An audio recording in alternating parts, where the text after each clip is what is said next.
আবেগ দেখিয়ে কোনো লাভ নেই, এটাই বাস্তবতা। ইউএসএ বাংলাদেশের চেয়ে ভালো ক্রিকেট খেলেই তারা জয়লাভ করেছে। কিন্তু সবচেয়ে কষ্ট লাগে, এতদিন থেকে টেস্ট ক্রিকেট এবং ওয়ানডে ক্রিকেট খেলে বাংলাদেশ টিম দর্শকদের এই দিনটাও দেখালো ইউএসএর সঙ্গে এই মুহূর্তে হারতে হয় বাংলাদেশের। সত্যিই এটা খুবই দুঃখজনক। যদি এই ম্যাচে তামিম ইকবাল থাকতেন, কি করতেন? সবচেয়ে বড় প্রশ্নের জায়গা এখানে, তামিম ইকবাল যদি এই ম্যাচে থাকতেন। অনেকে বলে তামিম ইকবালের স্ট্রাইক রেট কম, তামিম ইকবাল টি-20 অনুযায়ী খেলেন না। কিন্তু গতকালের ম্যাচটি আপনারা দেখেন, 150-এর নিচেই টার্গেট, 7-7.5 করে রান দরকার ছিল ওপেনিং এবং উপরের সারির ব্যাটসম্যানগুলো ধরে খেলা, ওয়ানডে মেজাজে খেলা। তাহলে তো বাংলাদেশ জিতে যেত, এবং দ্বিতীয় ম্যাচ জিতলে কে জানে তৃতীয় ম্যাচ বাংলাদেশ জয়লাভ করে টি-20 সিরিজটাই জিতে নিত, এবং বিশ্বকাপের জন্য সেটা হতো একটা আদর্শ প্রস্তুতি। তামিম ইকবালের প্রসঙ্গটা কেন আসলো? তামিম ইকবাল সত্যিকার অর্থে টি-20-তে ওই মেজাজে খেলতে পারেনি, এটা সত্য। কিন্তু তার ওই 118-20 রানের স্ট্রাইক রেটটাই প্রয়োজন ছিল গতকাল। একজন অভিজ্ঞ ক্রিকেটার, একজন ভালো ক্রিকেটারের বৈশিষ্ট্য হলো পরিস্থিতি অনুযায়ী খেলা। কালকে টি-20 ম্যাচটায় ঠিক এরকম ছিল না যেরকম আধুনিক টি-20 হচ্ছে। দিন শেষে আপনি রেজাল্টটাই চাবেন এবং দিন শেষে আপনি রেজাল্টের জন্যই খেলেন।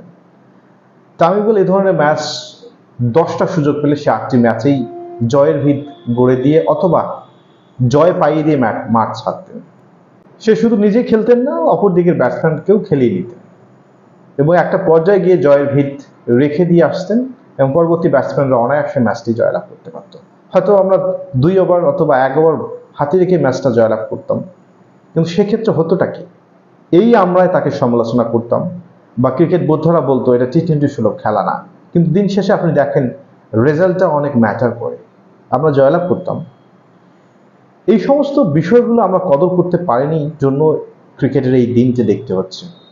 আপনাদেরকে অবশ্যই অবশ্যই ভালো ক্রিকেটারকে মূল্যায়ন করতে হবে, তাদেরকে সম্মান জানাতে হবে। আজকে যারা জাতীয় টিমে খেলতে চায় অবশ্যই সবাই ভালো খেলোয়াড়, কিন্তু সমন্বয়হীনতা একটা কাজ করতেছে। সিনিয়র, জুনিয়র এবং অভিজ্ঞ প্লেয়ারদের মিশালে যে রেজাল্টটা আসতো, সেই জিনিসটা এখানে মিসিং। তামিম ইকবালকে ফেরত আনতে হবে এটার মানে এই নয়, কিন্তু কোথাও না কোথাও আমরা গ্যাপটা করে ফেলেছি, যে কারণে যুক্তরাষ্ট্রের মতো দলের সঙ্গে আমাদেরকে এই অভিজ্ঞতা নিয়ে হাঁটতে হয়। আজ ম্যাচের একটা অংশ, যুক্তরাষ্ট্র জয়লাভ করেছে, অবশ্যই যুক্তরাষ্ট্রকে আমি অভিবাদন জানাতে চাই। কিন্তু অপরদিকে যদি আমি বাংলাদেশের কথা চিন্তা করি, সবচেয়ে দুঃখ লাগতেছে এটাই যে এতদিন ধরে ক্রিকেট খেললাম, রেজাল্টটা পাচ্ছি না। এর জন্য দায়ী কারা? ক্রিকেটাররা না ক্রিকেট সংশ্লিষ্ট ব্যক্তিরা? ভেবে দেখতে হবে, কারণ ক্রিকেট এখানে থাকার কথা ছিল না। ক্রিকেট আরো উন্নয়ন এবং আরো অনেক উপরে থাকার কথা ছিল, হচ্ছে না কেন? খুঁজতে হবে এটি। হার নয়, হারের কারণ জানতে হবে। ধন্যবাদ সবাইকে।